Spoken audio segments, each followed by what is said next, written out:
So, this is going to be a little stunt safety talk for independent filmmakers. I recently did a stunt with a ladder leaned up against a house, and I was fully confident, okay, and still am fully confident with this kind of ladder slip stunt where I set the ladder up in a way that the ladder would slip and catch on the house. And I'd done this many times before with a ladder. And I actually I didn't tell anyone really what I was doing, but during the shot, I actually convinced everyone there that I had accidentally slipped and almost had fallen off the ladder. I convinced pretty much everyone there. I scared everyone with this little stunt. And stunts are why insurance is important for independent filmmakers. Independent filmmakers often go, well, I don't need insurance. Stunts are one of the big reasons for needing insurance, because doing dangerous stunts, you can injure yourself or others can be injured.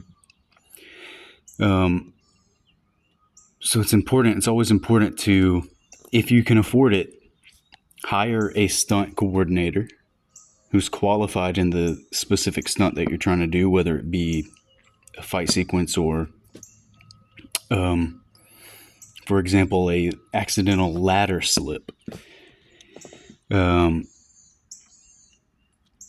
Now, being a person who I don't have a piece of paper that says, I'm a stunt coordinator or I know what I'm doing or whatever, but I do know about the importance of safety when doing stunts for films and stuff like that. And there's a scientific way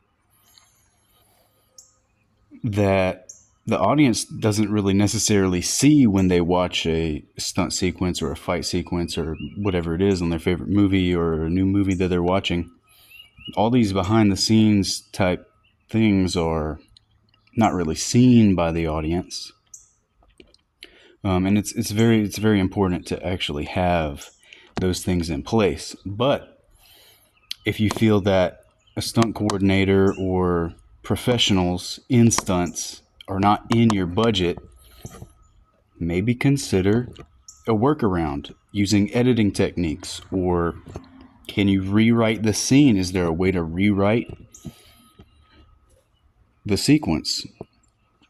And I see a lot of times that writers and directors are often very attached to their idea, but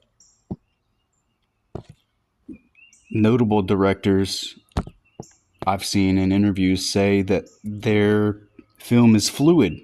It's almost evolving as they're making it. So I would say,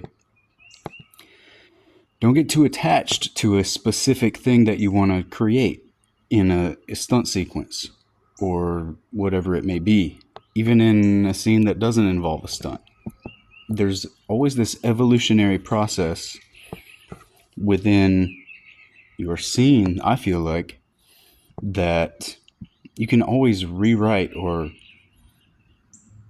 on the day of shooting, coordinate with someone that you trust with your creative process to come up with a shot by shot edit to where maybe you can, for example, the ladder thing, you can make it look like someone slipped off a ladder without even having the ladder do anything. Now, the way I did the ladder slip, I set the ladder up in a way that, just having experimented with ladders and worked with ladders for a long time, excuse me, there's a way you can set the ladder up. Okay, so if there's only one part of the ladder touching the ground, if you were to let go of the ladder and hold it like this, it's going to fall back in place like this. Okay. And there's a way to place the ladder on a peak. Let's say you have the ladder on a house on a peak like this on one side. There's a way to place the ladder to where it will slip, but one of the top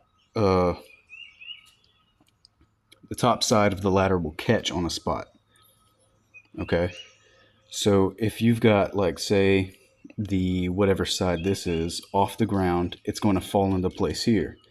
Then you can have the ladder catch onto a point of your house or whatever the ladder is leaning against, to where you've got your ladder here and maybe the ground is not level.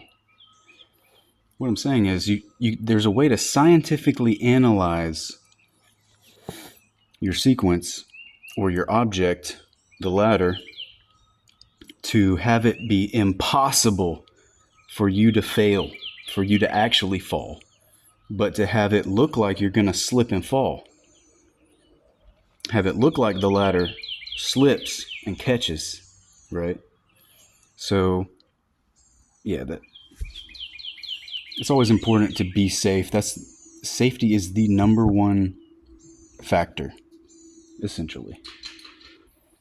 This might be too long of an explanation, but